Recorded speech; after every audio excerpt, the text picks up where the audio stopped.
internet, vous allez bien ou quoi? Bon, aujourd'hui, petite vidéo un petit peu spéciale, étant donné que c'est pas du tout le contenu que je peux proposer habituellement. Je vais présenter ma moto. Donc, bon, on va partir de la base. Quand est-ce que j'ai passé le permis? Quand est-ce que j'ai acheté la moto? Quelle moto j'ai choisi? À qui? Combien? Ensuite, les accessoires que j'ai pu y ajouter, ainsi que le nombre de kilomètres que j'ai pu effectuer, les balades, mon ressenti un peu. Et puis après je vous ferai un tour de tous les accessoires, le prix que ça m'a coûté. Enfin, je vais essayer de faire un truc assez complet pour que vous ayez justement une idée de ce qu'on pourrait ajouter, sachant que je trouve que sur YouTube il y a énormément de vidéos sur MT-07 etc, mais les CB500 c'est assez rare. Avant de vous présenter la moto, j'ai passé mon permis, enfin j'ai eu mon permis en novembre ou en octobre 2019, pendant ma période d'alternance. Pendant un an j'ai pas conduit, étant donné que je voulais vraiment attendre d'avoir un box, d'avoir un salaire un petit peu plus stable avant d'acquérir une moto. Et juste après avoir obtenu mon diplôme, ou juste un peu avant, je parcourais un petit peu les annonces. Comme vous le savez, quand c'est l'été et tout, on a envie de rouler, etc. Et du coup j'ai trouvé cette moto. Donc la moto, je l'ai achetée en août 2020. Ça va faire moins d'un an que je l'ai, mais ça fait quand même pas mal de temps. On est sur 6 mois. Je l'ai achetée à 5100 €. Elle avait 1000 km. C'est une première main. C'est une fille qui l'avait. J'ai fait une centaine de bornes pour aller la récupérer. Donc je vais directement vous montrer ça. Tac. Donc on est sur une CB500 de 2018. Comme je vous disais, elle avait 1000 km. Donc très peu kilométrée. La personne a fait 1000 km en 2 ans. La révision des 1000 km a été effectuée. Moi quand je l'ai récupérée, j'ai fait une révision mais un petit peu tardivement. Je l'ai eu en août et j'ai fait une révision au mois de février, quoi. Enfin janvier-février. Bon, entre temps j'ai quand même fait la pression des pneus et tout, mais je veux dire tout ce qui était liquide et tout, je m'en suis pas trop préoccupé malheureusement. Mais bon, elle est en bonne santé. Quoi d'autre? J'ai les factures, j'ai tout. Franchement pour moi c'était une bonne opportunité. Tout le temps des gens qui passent, j'ai l'impression que je vais jamais réussir ma vidéo. Donc comme je vous disais, la moto, quand moi je l'ai récupérée, elle était neuve de chez neuve. Aucune modification. Elle avait 1000 bornes. La seule chose qu'elle a acheté lors de l'achat du véhicule, enfin de la moto pardon, c'est le liseré de jantes rouges, comme vous pouvez le voir ici.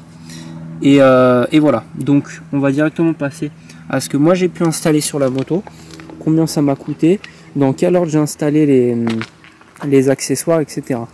Donc en premier temps, la première chose que j'ai installé, ça a été les top blocks. Donc au niveau du prix, bon, je vous afficherai le prix directement sur l'écran.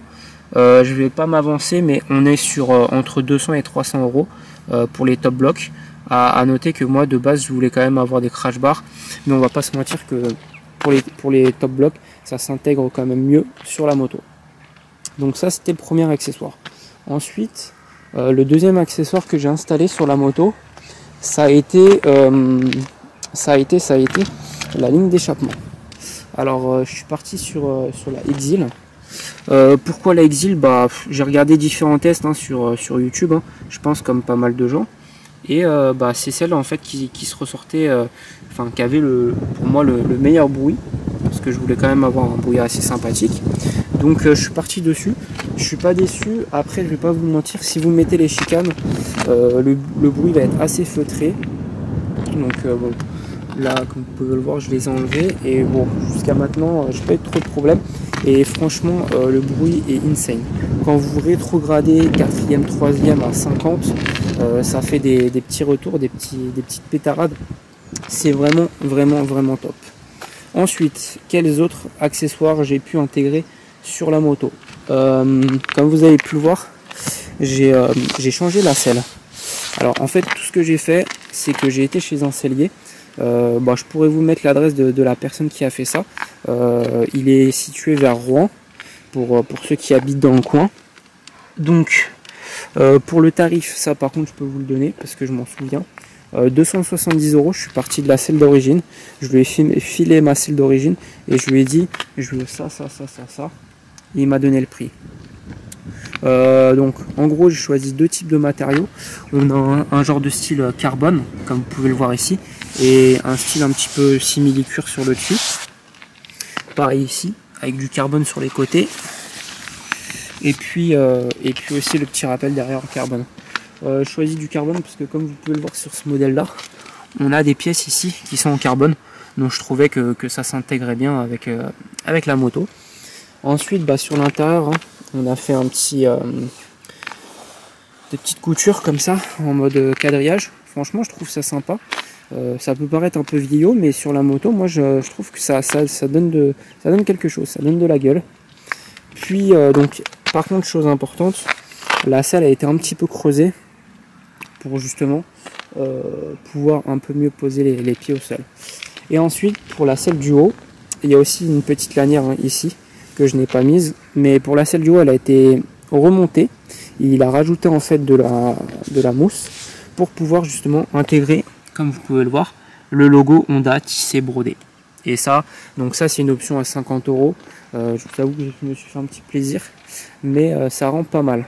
Après c'est vrai que ça peut être un peu chiant quand on enjambe la moto, parce que ça rajoute quand même pas mal de hauteur. Je sais pas si vous arrivez à voir, mais c'est quand même assez haut.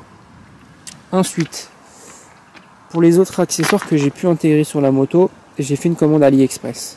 Moi je suis parti du principe que tous les accessoires que je comptais rajouter sur la moto, je voulais pas que ça ait d'impact sur ma sécurité entre guillemets. Donc première chose, on va commencer par les jantes. J'ai rajouté des petits bouchons, donc rien de spécial, c'est des bouchons avec marqué CB500F dessus, en rouge. Ensuite j'ai rajouté des leviers de frein, pareil en rouge sur AliExpress. Bon, en vrai en soi, je pense que ça n'impacte pas trop la sécurité à partir du moment où c'est bien fixé. Bon, j'ai remis du frein filet, etc. Au début j'avais un petit problème parce que il n'y avait pas assez de graisse, mais maintenant c'est nickel. J'ai aussi installé un rapport de vitesse engagé. Je vous avoue qu'au tout début, justement, je pensais que ça allait être utile, mais finalement je m'en sers pas du tout.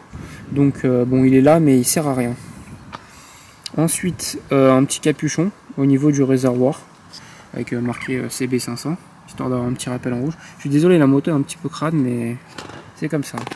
Et ensuite, pareil, le levier de frein de l'autre côté.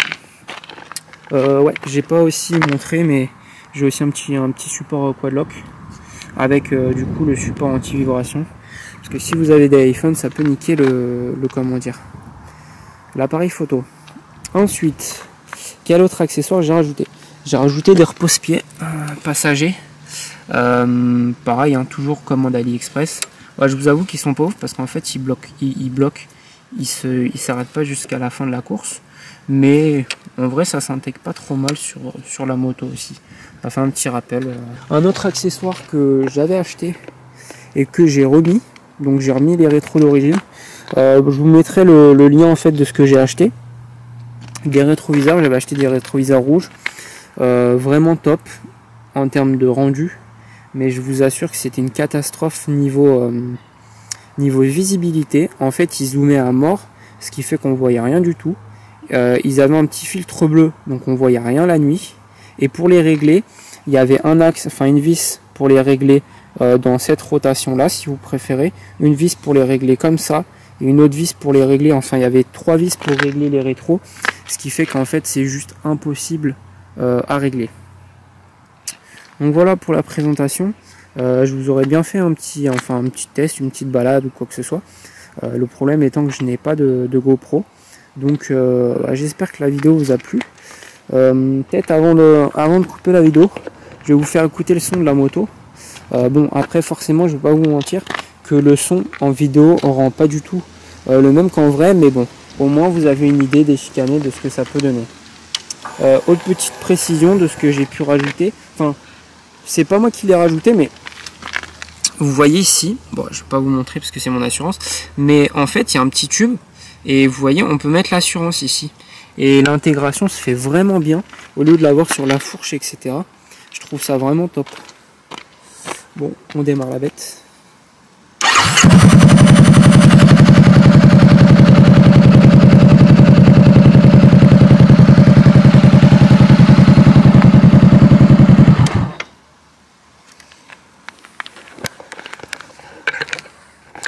Voilà, voilà. Bon, je vais pas traîner plus longtemps. Ah si, autre chose que j'ai pas précisé, que j'ai intégré, enfin que j'ai rajouté à la moto, je crois que c'est le deuxième truc que j'ai acheté, le tracker GPS Pégase.